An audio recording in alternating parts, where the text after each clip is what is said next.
Hello and welcome to another Doodle Club. Welcome back for those of you who've been with me since the beginning, and a really big welcome if you are new here. My name is Cate Field.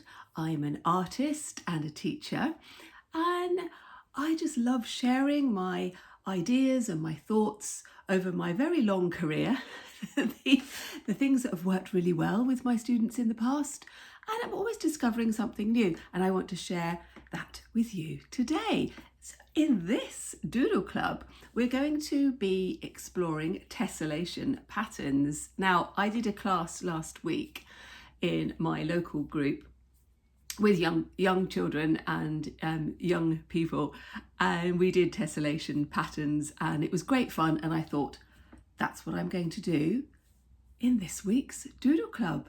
So let's go.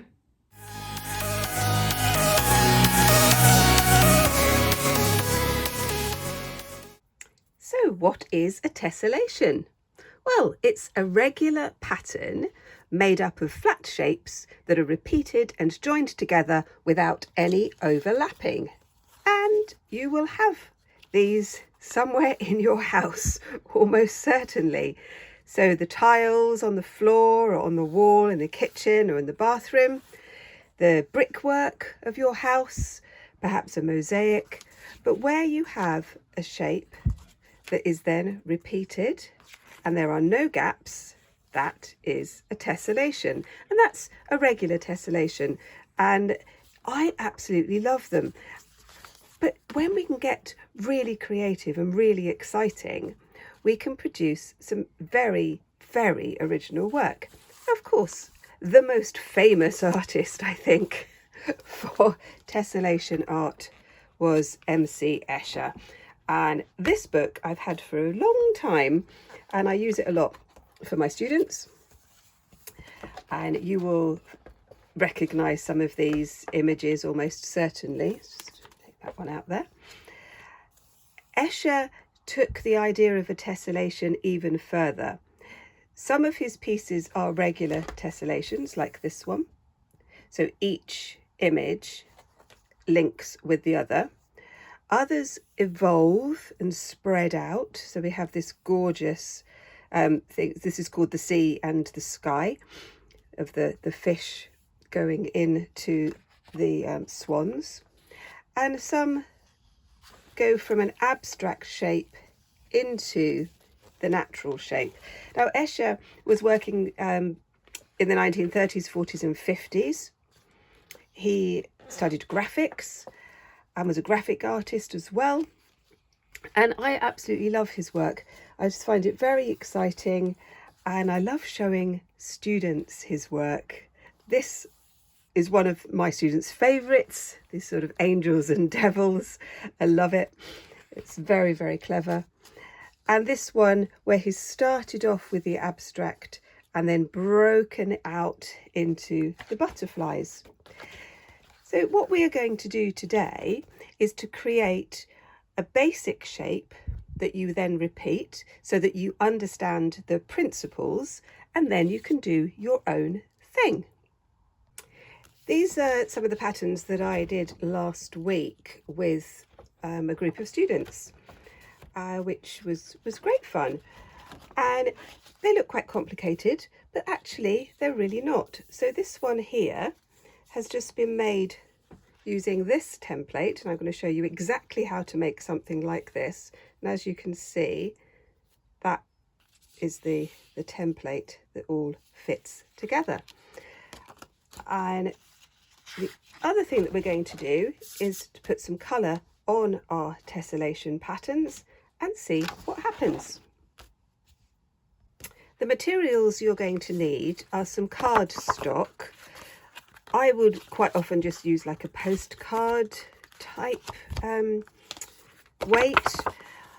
I'm going to do this in colour so that you can see what I'm doing, but usually I would just use white card. I need a pencil, some masking tape, and maybe some shapes if you want to, or you can do some freehand stuff as well. So a ruler if you want to. Now, This is the one that I did with my students last week, which was great fun. So this is the no, it's not, that's the wrong one. I'll put that down somewhere else. Oh, here it is. But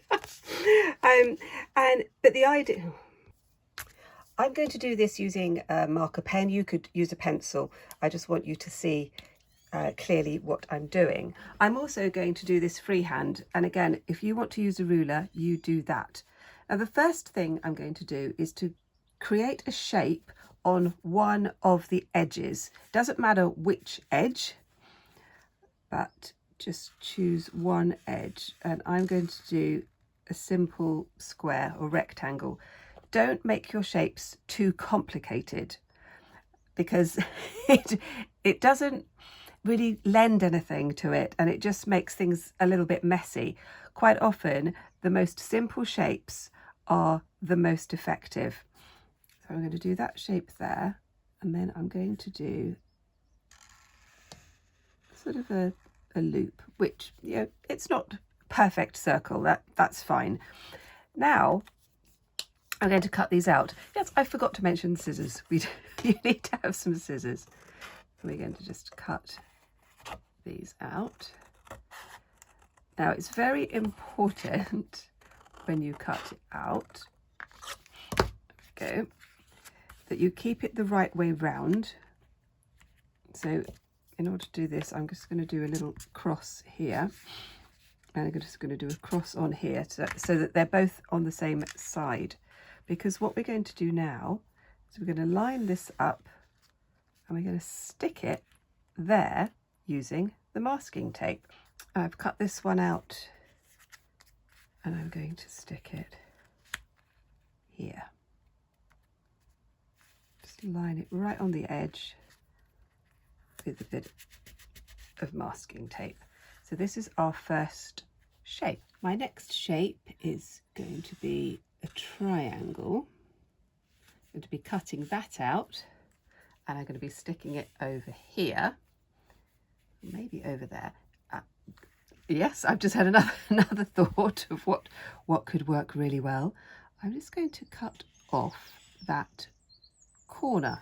So I want to show you what happens. So let's start by cutting out this one, like that. Keep it as accurate as you can. Let's just put that there. Now this one I'm not going to put over here.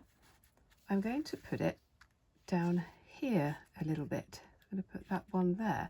So I'm just going to cut that one off as well. Just lay that one to one side. You have to be quite methodical, otherwise things get a bit messy. So this corner here I'm bringing down, and I'm going to put right on that corner there, but this one I'm going to stick there, and I'm going to show you what happens when we put it all together. Now you're going to create your pattern on another piece of paper. I'm using my sketchbook, so it's just my ring bound sketchbook, and depending on what sort of paint or how you want to colour your tessellation pattern will depend on what sort of paper you want. So if you want to be using watercolours, you'll need to make sure that your paper is quite substantial. If you're using colouring pencils, then it won't matter. You need to have a nice smooth finish. We're going to start in one corner. So I'm going to start down here. Now we could just do our pattern across the page, but I think it's more interesting if we put them at an angle. So I'm taking, let me just move that there. I'm just going to take that piece of paper out. It's annoying me a little bit. And that one as well. What's going on here? Right, okay. Taking it off the page. And then I'm just holding it down with my other hand, and I'm going to be drawing around the shape. Now you could hold it down with a paper clip if you think you're going to get a bit wobbly. Again, I'm going to do this quite quickly, holding it down, just using my pencil to go around the outside. of the shape. Like this. I am going to be going over these lines with a marker pen afterwards, so it doesn't matter if there's a few little blips. Just make sure that that's lined up. There and there. And that is the first shape. And this is where we can see how the tessellation works. So it's going to fit in there. It's also going to fit in there. So can you see how the pattern is going to evolve across the page? So I'm going to do the outline of that one and that one, and then we'll come back. So I've done that one and that one, and now I can fit the next one. You see they fit absolutely perfectly. Put that one in there. I'm going to draw around that one, and then I'm going to go here, and then I'll go here until I have got the whole page covered. Oh, I've completed the pattern right across the page, and I've gone over the outline with my marker pen so that you can see it clearly. You don't have to do that. It's entirely up to you how you decorate it, but you can see that I've gone off the page. Let me just move it here so you can see that that bit fits in there, and then that little bit fits in there. I'm going to do another pattern to show you, and then we can look at different ways that we can decorate our patterns. My next pattern is going to be based around a kind of a square. It's not absolutely accurate, I just eyeballed it. But what I want to do is like a wave. I want to come up like this and then go back down that way. Can you see this one here? Oh, I've done it in pencil. I hope you can see that. And then I'm going to cut that one out and put it somewhere else on the shape. So I've cut out my little wave, and I'm going to put it over here. So stick that there with my masking tape so you can see that there. And now I'm going to do another spiral. I'm actually going to turn it round because it'll just be easier under the camera so you can see what I'm doing. I'm going to take it from here. I'm going to go round and come like that and cut that one out. So I've stuck that one on there and that one there. And the last thing I've done is I've cut a curve around there. You can see, so I've taken that bit and I'm going to put it up against here. I'm going to line that little tip there down there, and this is my whirly shape. Now this is slightly more complicated, but if you're not sure whether it's going to work or not, then you just try it out. So this is when I was kind of trying out this shape and seeing what might work. You just try it out and see what happens and see what looks good. And then we're going to do exactly the same thing as we did last time.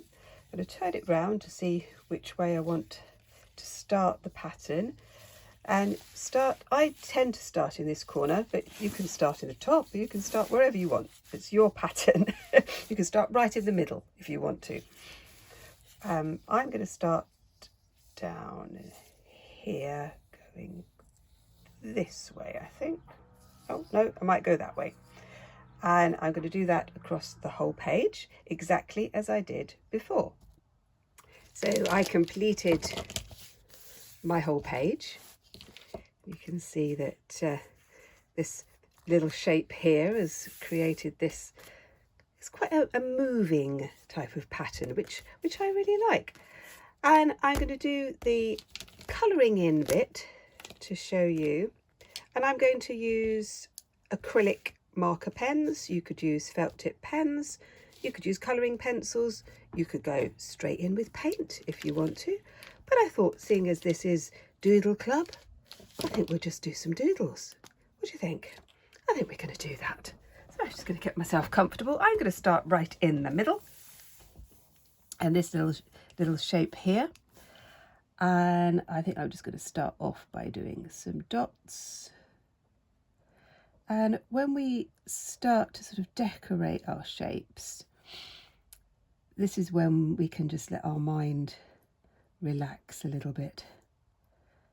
Because when we're getting the shapes right, we need to focus and concentrate. Well, I do anyway. You might be fine, but I need to concentrate when I'm doing things like that. But when I'm doing this sort of decorative art and creating little patterns like this, then I don't need to think about it quite so much. Now, I love the idea of mark making, and I encourage all of my students to practice mark making every day. And this is really one of the reasons why I set up the May Doodle Challenge. If you haven't signed up for that, then it's not too late. It doesn't matter when you are watching this. we're in May 2024, but you can just pick up the challenge whenever suits you. And the idea is that for a whole month you do a doodle every single day. Now, if you go to the community board on YouTube, you can see the prompts, and they're also on my Instagram page, which is @CateFieldArtist, and they're also on our Facebook page if you want to join that. And it's just lovely seeing what people are doing. I really love seeing the creativity that is abound. It's just wonderful, and it makes me very happy. So thank you so much for those of you who have posted and who have commented on other people's doodles, because that's just lovely, isn't it? We share what we've done, and we can make really lovely positive comments in a very supportive way. And that is really my ethos as a teacher, is to encourage, to support, sometimes to challenge, but always to hopefully inspire.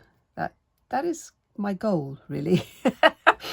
And it's what I love it when people will say to me, oh, that you've really inspired me to do this, this and this. That makes me very, very happy.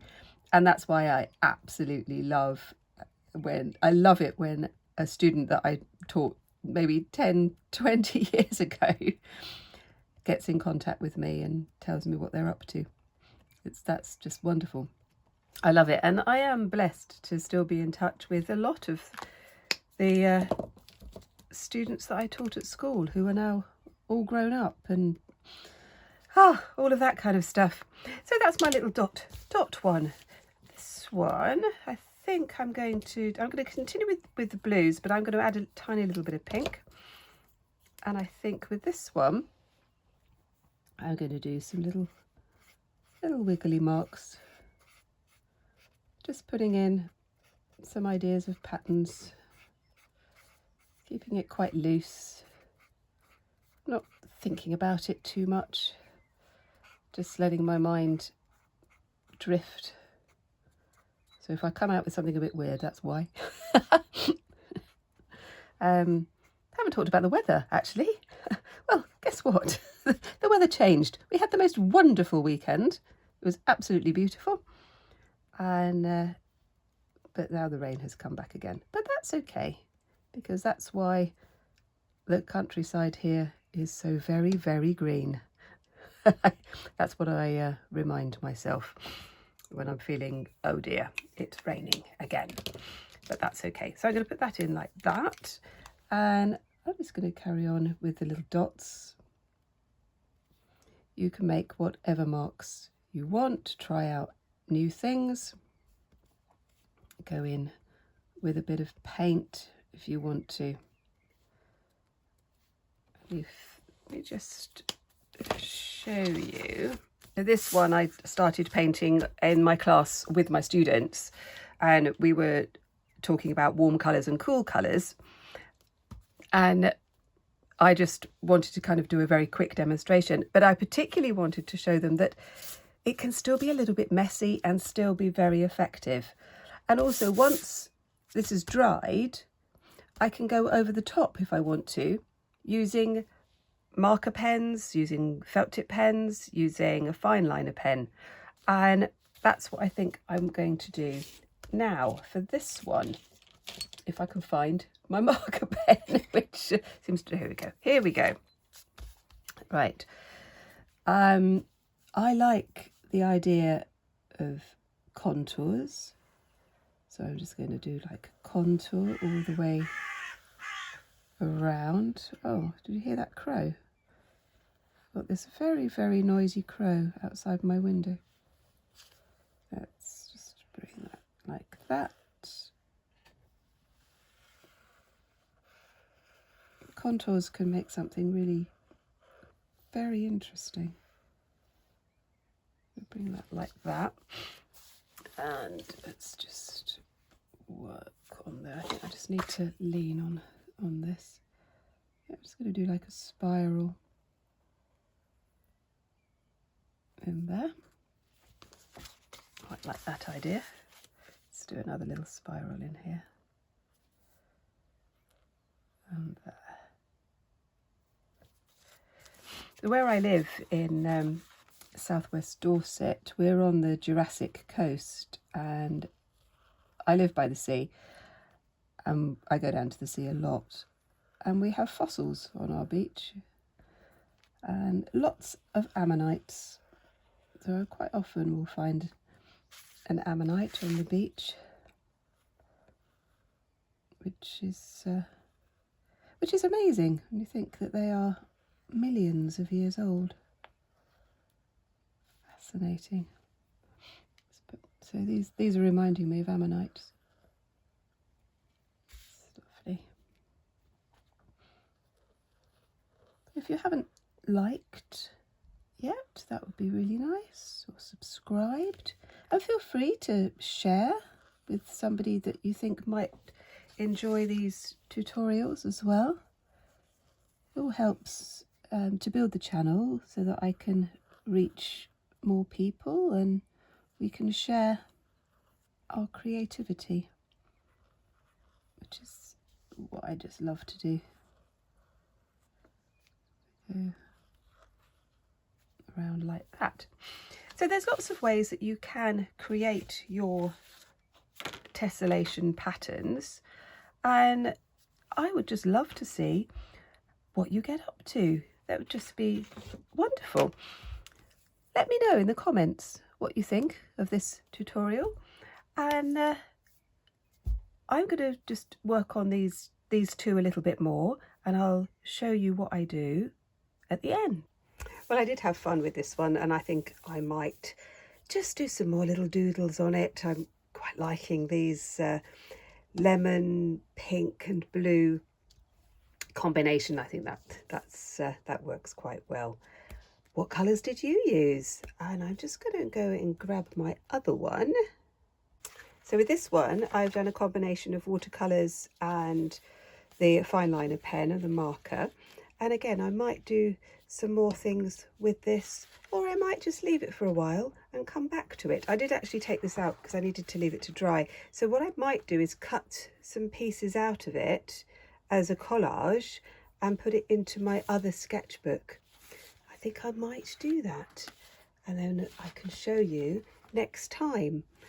I really hope you have enjoyed this tutorial and that you've got lots of ideas for tessellation patterns. I really hope you enjoyed that tutorial and that you have created your own template to create your own amazing abstract tessellation pattern. If you haven't subscribed and you think that you might like some more tutorials in the future, then please do that. It would just be so lovely to have you on board. If you haven't joined the Facebook group and you think that that might be something that you'd like to do, then the link is below. All the materials and the resources that I've used are also in the description, so you can check those out. Have a wonderful rest of your day, and I'll see you next time. Bye bye.